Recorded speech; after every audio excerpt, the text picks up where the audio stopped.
Hello, everyone. It's Mariah. It's so nice to be with you all once again. I'm so excited to kick off our new series on At Eden called Eden Encouragement. So, every week, so every Sunday, I just come up on here, encourage you in your walk with the Lord, and just remind you that the Lord is good. So, yeah, let's get started. So basically, I remember this week thinking about what in the world am I going to talk about because there's so much that I can talk about. And I just remember the Lord giving me the idea of like, Mariah, you should just talk about what I've been teaching you in this season of your life. And I was like, you right, God. I mean, go figure. So I take some time and I really think. And then I remember that I read the book of Daniel in the beginning of the summer. And I just remember just being so amazed at how the Lord was just ministering to me throughout that book. So I just really wanted to share with you what he taught me through reading the book of Daniel. So I'm going to ask you a question, and I just want you to entertain my analogy. And I'm going to do my best by the grace of God to just bring everything together. Okay? So, my question to you is, what is your Babylon? So, for context, Daniel, I gotta look at their names again. So, Daniel, Hananiah, Mishael, and Azariah. I'm sorry, I butchered those last three names, but you may know them as Shadrach, Meshach, and Abednego. So, Daniel, Shadrach, Meshach, and Abednego were captives in Babylon. And this was during the time where Nebuchadnezzar was the king, and basically, like, they were captives in a foreign land. And this was not a place where Yahweh was worshipped. This was a place where praising Yahweh would get you in trouble, and it did get them in trouble. Like, for example, I think about Shadrach, Meshach, and Abednego. They were threatened. They were like, you know what? If you don't serve our Babylonian gods, we're going to throw you in a furnace. And Shadrach, Meshach, and Abednego were like, we're going to serve God anyways. And you know what? We're going to serve God, and because we know that He has the ability to rescue us. But you know what? Even if He doesn't, we're never going to serve your Babylonian gods. And they were thrown in the furnace. And then I think about, I'm gonna come back to it because for some of us in the story we know it doesn't end there, but I will come back to it. And then I think about Daniel. There was this law like, hey, you got to pray to the king, and Daniel ignored that and basically continued praying to Yahweh as he normally always had done. And they threw him in the lion's den. And I remember thinking to myself, like, wow, for them to continue to serve the Lord, even with where they were at and the circumstances they were in, to anyone else, that would look crazy. I mean, like when you're faced with a big, flaming hot furnace, like it would make sense that Shadrach, Meshach, and Abednego would just shrink. Or like when you're faced with lions, and these were not little cute house cats playing with yarn. These were lions that will devour you. When you're faced with that, it would make sense for Daniel to be like, you know what, I'm sorry, and shrink back. But what do? They don't. They continue to serve their God anyways. And you want to know what's so crazy? They serve God. They continue to choose God anyways. And what does He do? He shows up. We go back to the story of Shadrach, Meshach, and Abednego. And the Babylons were looking in there and they were like, didn't we throw three people in there? Why is there a fourth one in there? And why does he look like a god? And then they were taken out of the fire. And literally, it was like almost as if the fire didn't even touch them.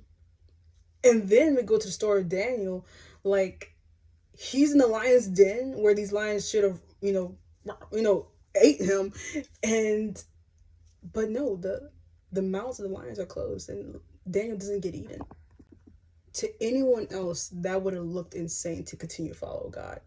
I mean, you're a captive, you're in a foreign land, and everything else looks tangible. Like these other Babylonian gods, they look more tangible than Yahweh. That's what it could look like.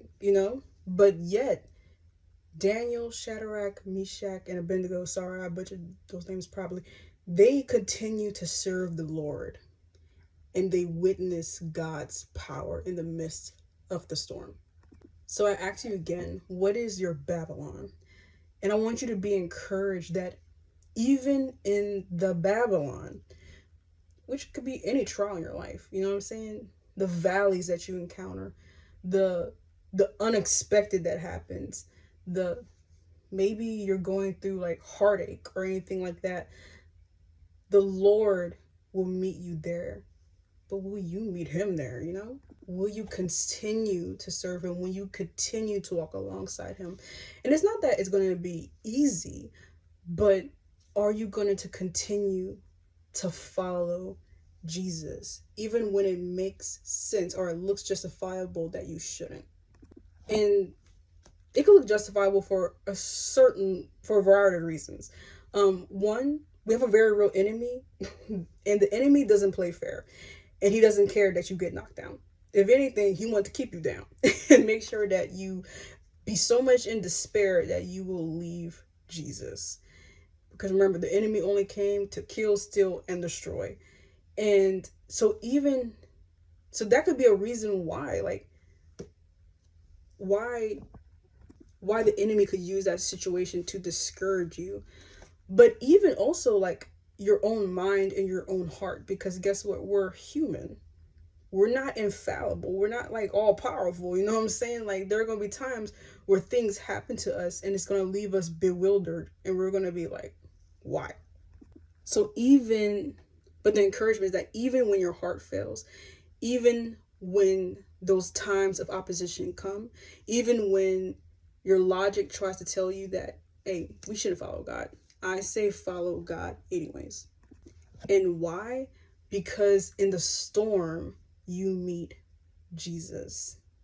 Jesus meets you there because he promises to never leave us nor forsake us.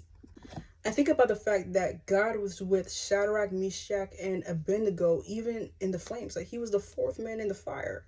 And I think about that, the fact that God was with Daniel even in the lion's den because he closed the mouths of the lions. You know what I'm saying?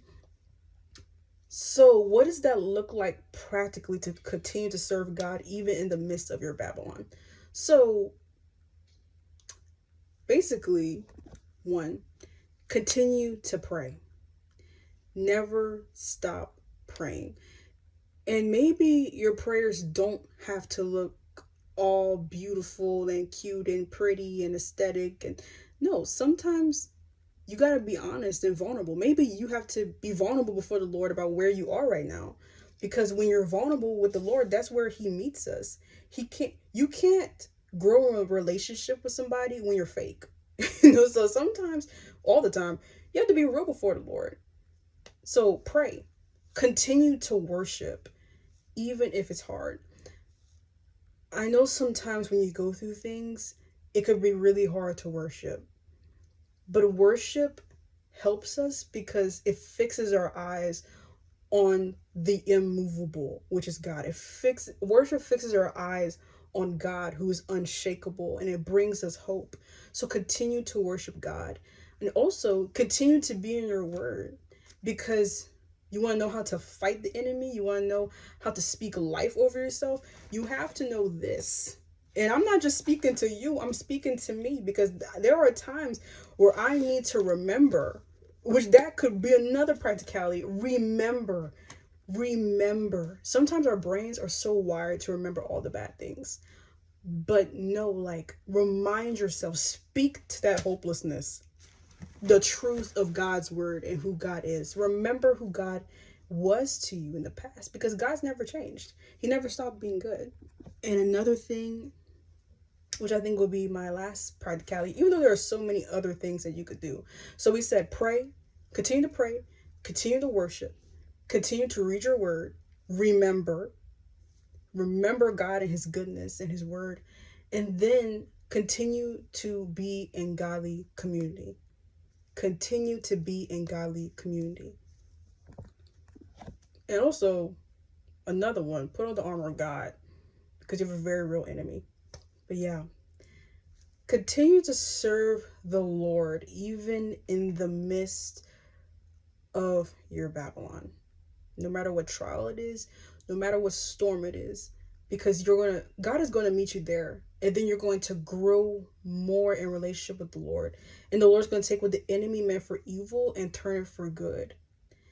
And you're going to mature in your faith. It's not that we should go outside and expect suffering and loss, but it's the fact that God could take the suffering and the loss and turn it for good, you know? And you know what you get? You get Jesus. You get Jesus. And Jesus will be your strength even when your heart fails. Jesus will be your shield.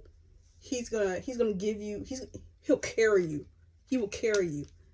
But you have to meet with him even in the midst of your Babylon. So yeah, that's kind of what I just wanted to encourage you guys with. So I just want you to think about what is your Babylon, and just be encouraged that even there, God still sees you, and you still have the opportunity to see and grow more with God. So yeah, I hope they really encouraged you, and I will see you guys next week.